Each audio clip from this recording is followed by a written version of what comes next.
Hola, je suis Angélique d'Animae, coach d'âme et praticienne en soins énergétiques. Après des années à l'hôpital comme technicienne de laboratoire, j'ai choisi de remettre du sens dans ma vie. Aujourd'hui, j'aide les femmes sensibles à sublimer leur relation avec leur cheval parce que ton cheval n'a pas besoin d'une cavalière parfaite. Il a surtout besoin que tu sois toi, simplement toi, libre et authentique. Si tu te sens perdu, que tu donnes tout à ton cheval sans vraiment t'écouter et que tu cherches des outils de compréhension, une bonne dose de bienveillance, de motivation et de bonne humeur, alors tu es au bon endroit. Parfois seul, parfois accompagné d'invités inspirants, dans ce podcast, je te parle d'énergie, d'émotions, des cycles de la nature, de développement personnel, de mindset et surtout de ce lien sacré qui t'unit à ton cheval. Alors, installe-toi confortablement et c'est parti pour l'épisode du jour. Aujourd'hui, je me suis dit qu'on allait parler des traumas. Donc, pour moi, un trauma n'est jamais, il y a jamais de petits ou de gros traumas. Il y a des traumas qui ont tous leur importance, que ce soit des petits ou des grosses choses. Par exemple, pour ton cheval, ça peut être, d'avoir marché sur son licol et il s'est fait mal au cervical et donc ça, c'est un petit trauma, on va dire ça et peut-être qu'il appréhende le fait que tu lui mettes, son licol ou des gros traumas. Par exemple, il y a eu un accident, avec un vent, du coup, bah, ton cheval ne veut plus monter en vent. Ça, ce sont des traumas qui ont des importances, différentes parce qu'il y a eu des séquelles physiques, il y a eu des séquelles émotionnelles, il y a eu des séquelles psychiques, voi mais ce sont des traumas quand même que le licol, du coup, c'est un trauma, comme le vent, c'est juste ça a de plus grosses importances et peut-être que c'est plus visible pour certaines choses que d'autres. Donc voilà, donc j'avais envie de t'en parler là, parce que, bah, c'est la saison du printemps, la saison du bois en médecine chinoise et c'est en lien avec le foie.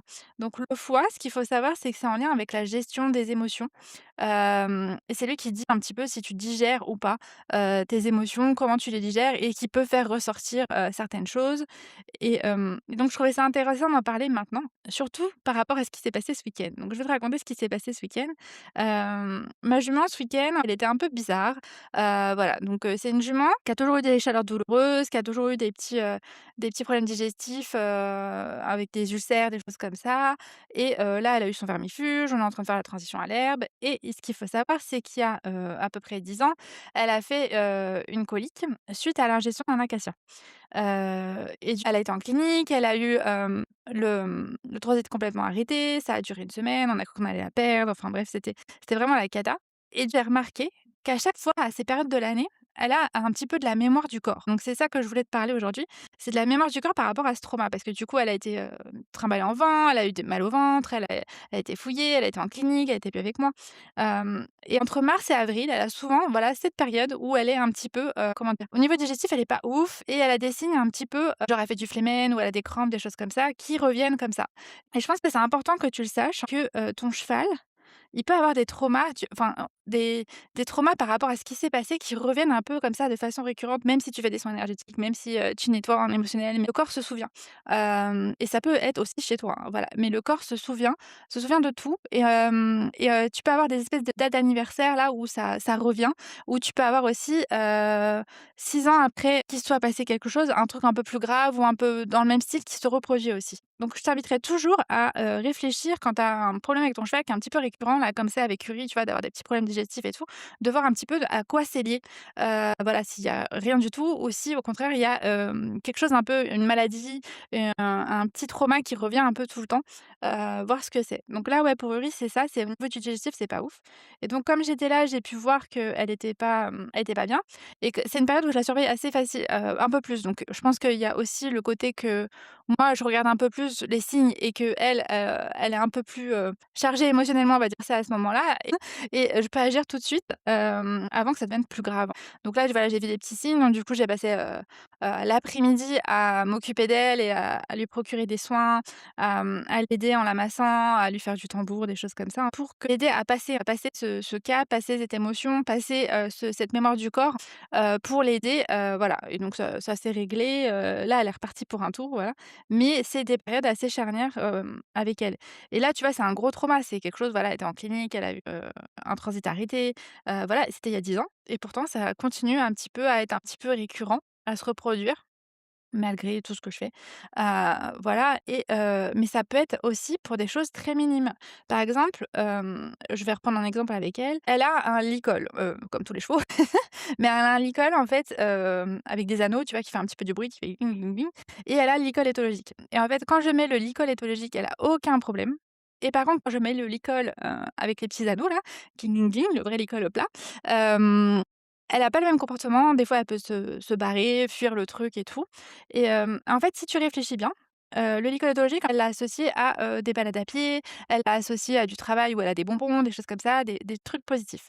Par contre, le licol plat, elle l'a associé à autre chose. Elle l'a associé à, je t'emmène à un endroit, tu quittes tes copains parce que souvent, c'est ce qui s'est passé. J'ai mis le licol plat pour la faire monter en vent. Elle l'a associé aussi, à l'euthanasie de mon autre jument parce que, bah, je lui ai mis le licol plat pour la séparer de mon autre jument. Elle l'a associé aussi au dentiste parce que, bah, je mets ce licol-là pour le dentiste. Donc elle l'a associé aussi à, quand elle a eu sa plaie au niveau du jarret, en fait, on lui mettait le licol plat pour la soigner et tout ça. Donc en fait, ce licol-là, elle l'a associé à plusieurs traumatismes et elle l'a associé à de la douleur. Donc là, je suis en train de travailler avec elle pour lui faire comprendre que le licol plat, c'est cool, que tu peux le remettre, qu'il y a pas de, il y a pas de ça va pas tout le temps être douloureux d'être avec ce licol et pas bien. On pourrait se dire: «Oui, la jument, elle a un problème avec les licols», mais non, pas du tout, en fait, parce qu'elle a aucun problème avec le licol, éthologique. Elle a vraiment des problèmes qu'avec le licol plat et en réfléchissant, c'est tous ces petits traumas, en fait, qu'elle a associés à ce licol et qu'elle a associé, tu vois, à du mal-être, à quelque chose qui s'est mal passé, voilà. Donc là, en fait, il y a du travail de positif à refaire dessus pour l'aider et c'est pareil, tu vois? Donc là, c'est un trauma par rapport au licol, enfin, par rapport à tout ce qui s'est passé autour du licol et qu'elle a associé au licol, mais c'est un petit trauma, qui revient à chaque fois que je mets le licol et comme, elle a le trauma, du corps par rapport à la maladie qu'elle a eue, à la colique qu'elle a eue et qui arrive tout le temps à la même période de l'année. Donc ça, tout ça là, je voulais te le partager, c'est pour que tu réfléchisses un petit peu, si tu as des choses un peu récurrentes comme ça qui viennent avec ton cheval de temps en temps, hem, qu'est-ce que qu'est-ce qui s'est passé? Réfléchis un peu, est-ce que c'est quelque chose qui, par exemple, si je sais pas, c'est comme Uri, c'est tous les printemps, il se passe quelque chose. Qu'est-ce qui s'est passé au printemps? Voilà. Parce que souvent, tu vois, par exemple, dans des communications animales ou quand je fais des soins, les personnes me disent: «Oui, bah, il aime pas cette couleur-là» ou «Il aime pas ce truc-là» ou machin. Non, c'est pas qu'il aime pas ce truc-là, c'est souvent c'est associé à quelque chose et à quelque chose de négatif, un trauma ou quelque chose comme ça. Parce que par exemple, pour l'histoire des licoles, si ton cheval il est OK avec le licol éthologique, mais pas OK avec le licol plat, c'est clairement qu'il y a un problème, pas avec le licol plat, voilà, il sait être licolé le cheval. C'est un problème à l'association qu'il y a eu avec le licol plat. Donc voilà, donc ça je voulais te le partager, par rapport à tout ce qui s'est passé ce week-end pour que voilà, si ton cheval a des traumas, enfin des que ce soit un tout petit trauma ou un gros trauma, que tu réfléchisses à qu'est-ce qui s'est passé, voilà, si c'est un truc récurrent qui vient, qu'est-ce que tu peux faire pour l'aider? Pour remettre du positif avec, par exemple, comme moi pour l'histoire du licol, avec l'histoire du licol, qu'est-ce que tu peux faire pour remettre ce licol, de façon positive? Donc moi là, ce que j'ai décidé, c'est on va mettre le licol plat pour travailler en éthologie, pour faire des choses comme ça. De toute façon, elle le fait en liberté, donc j'ai pas de souci là-dessus. Mais on va le rassasier à des bonbons, on va le rassasier à des balades à pied, des choses comme ça. Voilà et pareil, je me suis dit: «J'allais le laver». C'est symbolique, mais je vais le laver, tout simplement pour peut-être changer l'odeur aussi parce que les chevaux, ils sont attachés aux odeurs, ils ont un odorat très, très développé donc peut-être qu'il y a une odeur aussi qui est restée dessus, que je me rends pas compte. Donc voilà, donc c'est des petites pistes, voilà, que tu peux faire, pareil là pour les périodes où ça revient tout le temps. Moi, je sais que je me mets un petit peu plus en vigilance et je la surveille plus et dès que je vois le moindre signe, je vais agir avec les choses qui marchent chez elle. Donc ça va être, par exemple, elle est très, soins vibratoires avec, du tambour ou des diapasons, par exemple, voilà et elle va être très huile essentielle, aussi en olfaction pour l'aider à libérer un petit peu ses émotions avec les huiles. Donc c'est des choses que je vais mettre en place. Donc toi, c'est pareil, en fait, par rapport à ce que, tu connais de ton cheval, qu'est-ce que tu peux mettre en place pour l'aider s'il a des petits traumas comme ça qui reviennent un peu souvent par période de l'année ou par rapport à un objet, par exemple? Par exemple, le licol, je pourrais très bien, la retravailler et ajouter une huile essentielle pour l'associer et faire que ce soit un moment, positif pour elle et d'associer du coup ce licol avec cette odeur à quelque chose de positif. Donc ça, c'était le partage de la semaine. J'espère que l'épisode t'a plu. Si tu n'as pas fait le quiz, je t'invite à refaire le quiz parce qu'il y a certains chevaux qui vont être plus démonstratifs, genre par exemple Uri est feu, donc elle est plus démonstrative donc quand ça va pas. Donc c'est pour ça que je peux la surveiller très facilement parce que dès que je vois le moindre signe, en fait, je sais que elle est très expressive, donc je sais que ça ne va pas. Donc c'est l'élément de ton cheval, en fait, ça va permettre de savoir si c'est un cheval par exemple qui est métal, il va beaucoup moins te montrer que ça va pas. Il va peut-être froncer les naseaux et ça va s'arrêter là. Qu'un cheval feu, il va te montrer, bah, par exemple, elle a fait du flémen, elle s'est campée, voilà. Je pense qu'elle avait une douleur très légère, mais c'était déjà beaucoup trop pour elle, voilà. Donc surtout, fais le quiz, je te remets les liens. Voilà. Et puis on se dit à la semaine prochaine.